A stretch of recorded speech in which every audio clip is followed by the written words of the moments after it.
Nanti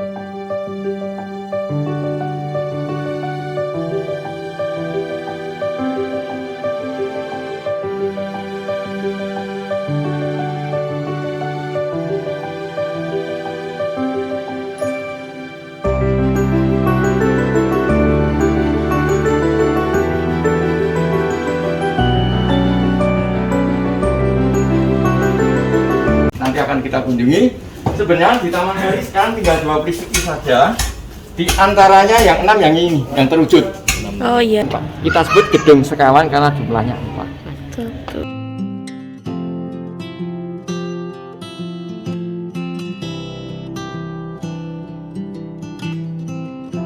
Skor bawah mana? Ini kompleknya khusus keluarga.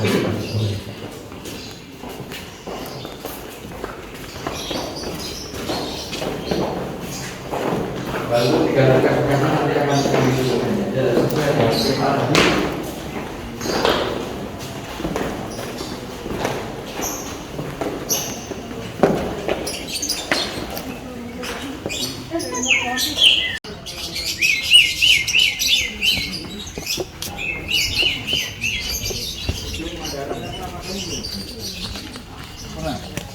ada pesan dari mereka yang jadi kunjungan jalan bahasa yang ada pesan ya ini tempat makan sultan pagi, siang, sore dan malam.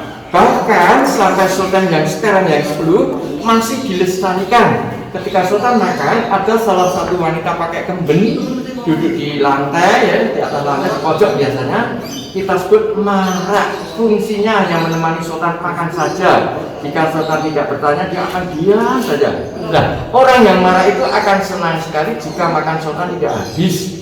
Istilah Jawanya itu dilorot atau dikumpulkan terus dibawa pulang dibagian pada keluarganya. Istilahnya ngalap berkah. Jadi seorang abdi dalam waktunya dia berikan di keraton sangat loyal, sangat ikhlas dengan harapan yang untung biar anaknya atau cucunya atau cicitnya itu seorang abdi dalam itu. Nah, itu beda silakan. Ini beda Prasmanan. Prasmanan ya. Entah air roken, entah tempe garing ya, serta kebanyakan yang sekarang itu sukanya tempe garing sama air roken. Makan ini. Waktu itu belum ada kapur ajaib, di sini dikasih air. Iya. Ketika semua datang air, dia akan kembali ini air. Nah ini lubang-lubang besar. Jika ada piring kotor, gelas kotor akan ditempatkan di bawahnya. Nanti oleh para abdi dalam penandon akan datang untuk membersihkan. Jadi abdi dalam itu sesuai dengan predikatnya. Kalau abdi dalam penandon, dia akan membersihkan tempat mana saja. Abdi dalam pamean, dia masuk ke keraton, dia akan bekerja membikinkan air teh khusus keluarga sultan. Seduanya lain sangat enak sekali dan bikinan keraton bro. Itu rumusnya nggak di sangat ini untuk perkakas entah wajan apa gitu ditandaikan di dapur. Kalau masanya sudah timur. Baik, depan Anda sekarang rumah penduduk itu kebun sirih. Kebun sirih. Kan jadi penduduk. Kebun sirih. Ini Bu.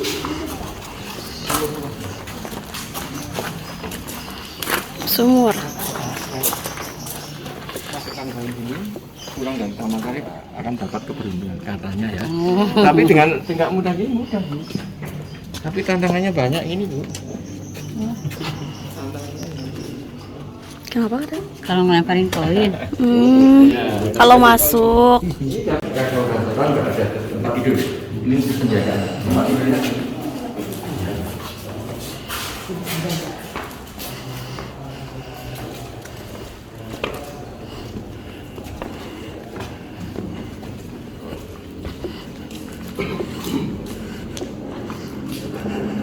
Baik, posisi kita berada di Pesantren Bersari atau tempat pesantren bermalam. Dulu tempat tidur ini kayu karena kayu super transport. Ketika renovasi pada tahun 2004 digantikan beton, maksudnya dia agak awet ya. Dokter tidur sendiri dulu ada bapaknya ini khususnya apa? Tadi akan dikatakan esti sultan kan yang dibuat 25. Nah, jadi ketika semua esi dibawa ke Taman Sari, Sultan tidur sendiri, esinya tidur sendiri. Jadi kesannya esi yang lain itu tahunya Sultan tidur sendiri. Begitu ya, nggak bisa kami jelaskan ya. Itu kita manusiawi seperti itu. Oke, baik, ini selintru membatas dari kaca. Sultan dari dalam bisa lihat luar, yang luar tidak bisa lihat ke dalam. Jika Sultan punya bayi, wanita di sebelah timur, namanya kamarnya kita sebut keputran. Kalau bayinya laki-laki, kamarnya kita sebut keputran. Keluar belok kiri itu almari khusus keluarga Sultan. Ini kalau kan punya selintru, biasanya ada ini untuk bayi laki-laki. Mengapa bangunan ini sejak 1758 masih utuh? Karena masyarakat menganggap bangunan ini masih magis. Jadi masyarakat mau menempati kebanyakan pada pagi. Karena dikasih daun pintu, daun jendela sudah ada di rumah. Tapi masyarakat tidak berpindah. Kalau tangga yang belakang itu mengarah kemana ya Pak? Itu oke. Ketika Sultan bubuk manis, di situ ada air mengalir dari arah timur ke barat selama 24 jam. Jadi ketika Sultan tidur, dia mendengarkan gemericiknya air. Biar tenang, sunyi. Ya pokoknya itulah orang gitu ya. Itu karena si kepintarannya Bupati Madiun tadi. Musik alam. Iya, gemericik air. Musik alam. Gitu ya. Itu pemikiran seorang bupati. Iya. Cerdas. Jadi nenek moyang kita sebenarnya orangnya cerdas-cerdas. Betul. Enggak dicontoh. Iya. Enggak dicontoh bangsa masa milenial ini. Oke, ini tinggal pondasi juga namanya Junglawang. Khusus keluarga Sultan mandi. Naik ke atas, belok kiri dulu kebun polo mrito cengkeh, naik ke atas, belok kanan dulu kebun sayur mayur, yang mana pada saat ini dikuasai oleh SMP 16. Ditutup tembok, jadi tembok itu kalau dibuka sampai Alkids, alun-alun itu. Oh gitu. Tapi keraton tidak pernah marah ditutup Dalyono, tapi Sultan ditandu. Ya sekarang tandunya ada di keraton. Semenjak di Taman Sari tidak dipakai untuk pesanggrahan atau villa orang sekarang nyebutnya, semua perkakas atau barang-barang dibawa ke keraton, entah piring, entah gelas, tempat tidur, kursi semua dibawa. Taman Sari tinggalkan gedungnya saja. Oke, Bu, lewatnya sih Bu, kami tunjukkan tempat-tempat tinggal pondasi dari. Oh, yang kemarin itu kirain sawo. Bukan kepel namanya. Oke, kasih jelas. Kalau Ibu makan, ketika berkeringat seolah-olah keringatnya pakai deodoran wangi. Oh gitu. Iya, makanya dulu putri-putri bangsawan Makan ini. tumbuhnya di batang tidak turun sampai atas sana. Ini masih mentah. Rasanya bagaimana Pak? Dagingnya kenyal, manis. Kenyal. Seperti sawo enggak? Semiliar, tapi bukan sawo. Kalau sawo dagingnya lunak ya, ini kenyal. Iya. Satu family. Ya, family betul. Kita seperti buah pir Pak ya? Pir renyah. Mirip kiwi kalau dari Betul, kiwi, ya, kiwi, maksudnya betul. kiwi. Iya, kiwi mengerti. tapi tidak berbulu. Serumpun mungkin ya. Tapi ini uniknya tumbuhnya di batang. Kalau matang? Matang agak ranum, coklatnya agak ada semburat-semburat gitu. Dan biasanya jatuh. Jatuh. Jatuh sendiri. Ada yang Matang jatuh. pohon. Ini masih mentah.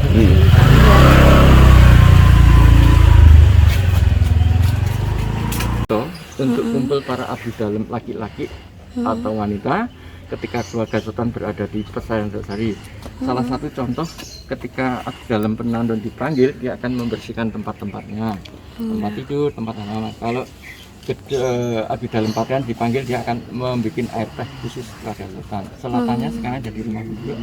Dulu pemandian Garjitawati untuk abdi dalam wanita. Yang selatannya dulu pemandian Nogo Luntah untuk abdi dalam laki-laki. Sebelah barat dulu kebun Gladen. Kebun Gladen itu kebun percobaan, semua biji-biji akan diuji coba di situ. Dia akan tumbuh dengan baik, akan disebar ke 18 kebun. Jadi ada apa ya istilahnya, kebun percobaan ya katanya, atau laboratorium. Laboratorium. Kebun Gladen. Ini batu batanya dicontoh oleh para perajin sekarang. 25, 15, tebalnya 5. Dicontoh oleh para perajin. Seluruh Indonesia nyontohnya seperti itu. Ini batu bata produksi 1758. Kalau dikembangkan seperti itu mah berapa triliun mas? Iya. Karena ketika kita jalan, pandangannya di rumah jadi kemudian untuk zaman Agung sekian itu udah canggih banget ya pembangunan. Oke, baik. Struktur pemerintahnya sudah betul-betul sesuai dengan dan di rakyat takut dengan algojonya keraton yang mana kita sebut Singonegoro dan Mertono 2A Bojo itu yang akan eksekusi siapa yang salah. Itu ngeri juga itu loh, karena yang enggak eranya Sultan kedua itu pernah Bojonya jam 8 pagi dipanggil ke keraton, ada yang dieksekusi. Nah, ketika dieksekusi selesai, ditanya dari keraton itu meninggal dalam bersiap. Yang besar itu. Jadi rakyat ya nggak namanya rakyat mesti bodoh ya dikelabui gitu. Oh itu bangsa itu meninggal karena bersiap. Padahal jam 8 pagi dipanggil oleh algojonya keraton itu dibubarkan pada tahun 1926 eranya Sultan ke-8. Dibubarkan karena sudah nggak relevan lagi.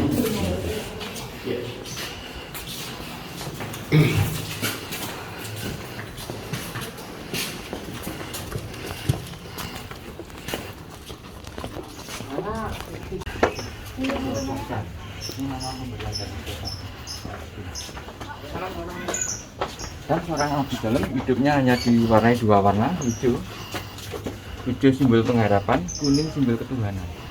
Jadi ketika dia bekerja di keraton, dia betul-betul tulus ikhlas. Harapannya biar yang untung anaknya atau cucunya atau cicitnya. Dan seorang abdi dalam, pintu yang kecil mesti dibikin rumah kecil namanya regol untuk keluar masuk. Kurang lebih mengabdi 50 tahun, dia diberi gelar RB Raden Bekel dan nama ini pemberian dari Sultan langsung. Apa namanya tuh? RB RB Raden Bekel, suatu kepangkatan Bekel. yang ada di keraton sejak HB pertama sampai HB ke-10 masih dilestarikan kepangkatannya itu. Ketika itu kan belum ada HP semen basic campuran ya. Ini campurannya batu bata merah ditumbuk halus dengan pasir dan dominan gamping. Ini banyak gampingnya karena ketika gamping diberi air itu akan lengket ya. Ya. Bahkan sampai sekarang Gunung Gamping 5 km dari arah ke barat itu sampai habis karena fungsinya untuk membangun keraton dan taman sari. Ini gampingnya, gamping semua. Belum ada pabrik semen ya ini kelihatan. Ini sudah usianya berapa mas? 260 tahun. Sampai kokoh. Kalau untuk bangunan dulu gimana apa? Kalau bahasa dulu kita sebut brigade 60 pilihan. Ini terusan dibubarkan pada tahun 1942 oleh Sultan yang ke-9. Mengapa dibubarkan? Karena ketika itu Jepang sedang perang dengan sekutu. Jepang datang ke keraton, intinya minta bantuan, yang mana prajuritnya keraton untuk memerangi sekutu. Tapi Sultan tidak mau terlibat dalam PD2. Dia menyatakan kami sudah tidak punya prajurit lagi, kami bubarkan. Jepang percaya, ketika dicek di keraton memang tidak ada prajurit. Nah, ketika dihidupkan pada tahun 1969 itu pun bukan sebagai prajurit perang, tetapi hanya prajurit seremoni saja. Contohnya ketika keraton punya event gunungan Grebek yang mana dari keraton dibawa ke Masjid Agung, inilah pengawal-pengawal. Ini salah satu prajurit dari Sulawesi, orang Bugis. Ketika itu eranya Sultan kedua, dia datang kurang lebih 100 orang, datang ke Jawa pada umumnya, dia mampir ke Jogja, diterima oleh Sultan yang kedua dengan senang hati sebagai prajuritnya, entah dari Makassar dikejar-kejar atau tidak patuh dengan rajanya ya, diterima oleh Sultan yang kedua. Pas kebetulan eranya Sultan kedua, Sultan kedua diserang oleh Inggris. Ketika itu yang maju untuk memerangi keraton itu bukan bangsa Inggris tapi bangsa Gorkha. Orang Gorkha itu dari Nepal, ya dekat India sana. Kalau di negaranya jadi petani, ketika diambil oleh orang Inggris jadi prajurit tentara bayaran, maksud kami begitu ya. Nah, karena sangat pemberani, jam 8 pagi nyerang ke keraton, ini yang menghadapi. Ini yang menghadapi, mainnya tidak lepas main peso saja. Nah, ini menang. Akhirnya oleh Sultan diberi sebidang tanah yang mana pada saat ini tempat ini namanya Bugisan, 2 kilo dari sini arahnya ke barat.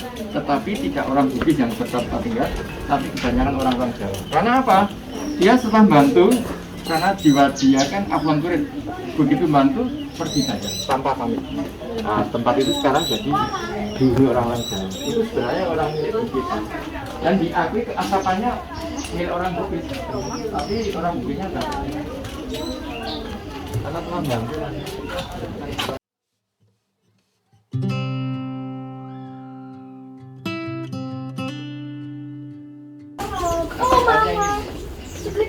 Batas airnya 5 meter.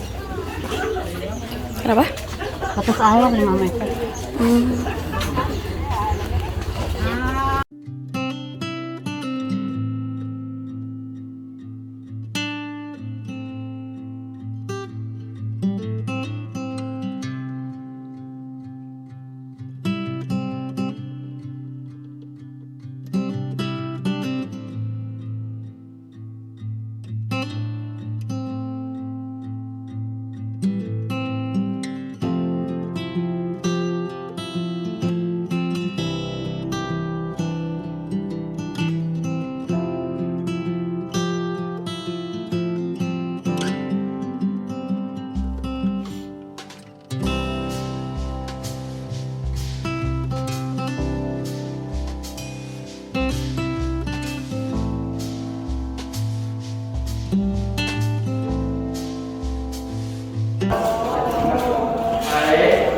Posisi kita berada di bekas pesta air, satu unit bangunan ada 3 nama. Yang tentu itu namanya Pulau Kenaga, Sultan berada di sana untuk melihat beberapa perjalanan perahu bersenang-senang ya. Yang mana pada saat ini sekarang atau banyak buatan sudah jadi rumah penduduk di kedalamannya 5 meter. Tengah ini namanya Pulau Kemedi, tua air tangga. Jika Sultan berada di Pulau Kemedi di atas sana, Sultan akan melakukan meditasi dalam ruang terbuka. Jika para tamu Sultan berada di Pulau Bawang, seperangkat gamelan ditabuh atau dibunyikan ketika para tamu Sultan mendengarkan gamelan sambil makan minum. Tengah ini ruang belajar tari menari putra putri Sultan. Dulu bangunan ini 2 lantai, ya, isinya kamar-kamar. Mengapa dikatakan Pulau Kemedi, Pulau Bawang, Pulau Tengah? Karena bangunan ini lokasinya di tengah-tengah segara atau danau buatan. Monggo saya dapatkan. Ya, gimana teman-teman? Videonya sudah disimak. Aku ada sedikit kesimpulan dari apa yang telah aku sampaikan sebelumnya dan apa yang disampaikan oleh Pak Gito, gayat kami. Jadi kurang lebihnya seperti ini. Bangunan Taman Sari adalah sebuah tempat yang dibangun untuk mencengkrama, untuk tempat rekreasi keluarga raja. Tetapi jika diamati perwujudan Taman Sari tersebut memperlihatkan ungkapan bahasa Jawa yang berbunyi sajroning among suka tan tinggal duga lan prayoga, yang artinya sewaktu orang bersukaria seyogyanya tidak boleh lengah akan datangnya mara bahaya, sehingga harus waspada. Nah, bangunan Taman Sari tersebut mempunyai lorong-lorong bawah tanah yang sepertinya mempunyai makna lain, yaitu sebagai tempat persembunyian saat musuh datang. Lalu ada juga bangunan Pulau Cemeti untuk meninjau jika ada musuh yang datang. Dan bukti-bukti tersebut cukup untuk menunjukkan bahwa Taman Sari tidak hanya berguna sebagai tempat bercengkrama raja saja atau keluarga raja. Dari adanya bangunan-bangunan tersebut dapat diketahui bahwa dahulunya Sri Sultan Hamengkubuwono di saat bersukaria dengan keluarga, beliau tidak lepas juga dari kewajibannya, yaitu sebagai seorang panglima perang yang tidak pernah meninggalkan sifat keprajuritannya. Ya, kompleks ini secara efektif sebenarnya digunakan antara 1765 sampai 1812. Lalu Taman Sari akhirnya lama-kelamaan diabaikan dan beberapa bangunan mengalami kerusakan selama Perang Diponegoro 1825 sampai 1830. Seperti itu teman-teman. Nah, dari wisata sejarah ke Taman Sari tersebut. Mudah-mudahan teman-teman bisa dapat sejarahnya, juga teman-teman bisa tahu oh di Taman Sari itu ada banyak situsnya ya, ternyata situs A, B, dan C dan seterusnya seperti itu. Dan aku berharap juga mudah-mudahan tempat wisata dimanapun berada tetap dapat dijaga keasriannya, dan banyak yang direnov itu kan wajar ya teman-teman, karena mungkin namanya bangunan dan hal-hal tersebut juga sudah dari zaman dahulu, udah beratus tahun atau beribu tahun mungkin gitu. Jadi tentunya akan ada renovasi-renovasi seperti yang Pak Gito juga sampaikan. Di Taman Sari juga ada renovasinya, seperti bagian gerbangnya, dan juga air di Taman Sarinya juga diisi dengan PDAM sekarang karena berlumut dan macam-macam seperti itu. Dan beberapa bangunan mungkin rusak dikarenakan bencana alam atau memang adanya hujan, banjir, dan sebagainya ya. Itu wajar sekali sih seperti itu. Ya, aku berharap tempat-tempat wisata lainnya bisa terangkat kembali nih oleh pemerintah. Juga teman-teman aku harap juga bisa suka dengan sejarah. Jadi kita juga sama-sama menghargai dan menghormati adanya sejarah itu sendiri gitu. Dan apa lagi ya?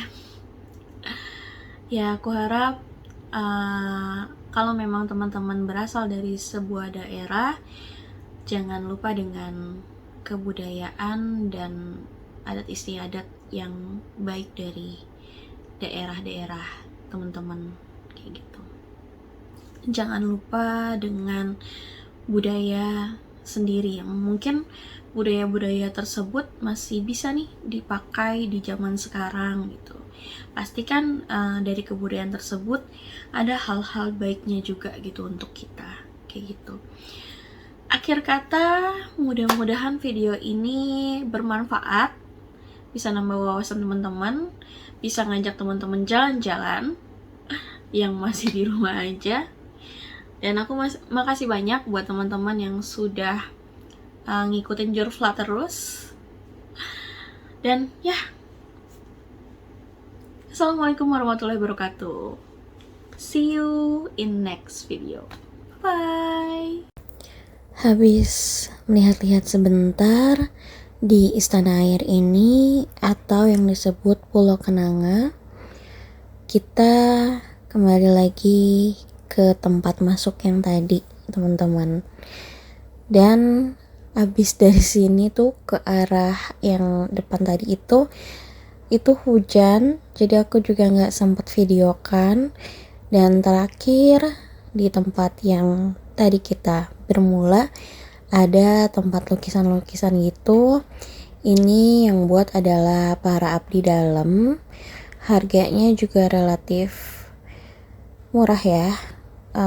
Dan ini bisa di setrika, dan ini bisa juga diganti lukisan yang lain. Kalau misalkan teman-teman mau ganti, ini bisa gitu. Aku nggak pakai sound karena ini suaranya berisik air hujan, itu lumayan lebat hujannya gitu. Nah, ini kita udah kembali ke depan dan kita akan ke destinasi berikutnya untuk kulineran. Oke teman-teman, terima kasih sudah menonton video ini. Semoga bisa bermanfaat, dan jangan lupa bunyikan lonceng untuk tahu pemberitahuan kalau aku upload video. Dan jangan lupa like, comment, share, juga subscribe buat teman-teman yang belum subscribe, biar aku jadi semangat kontennya. Terima kasih teman-teman.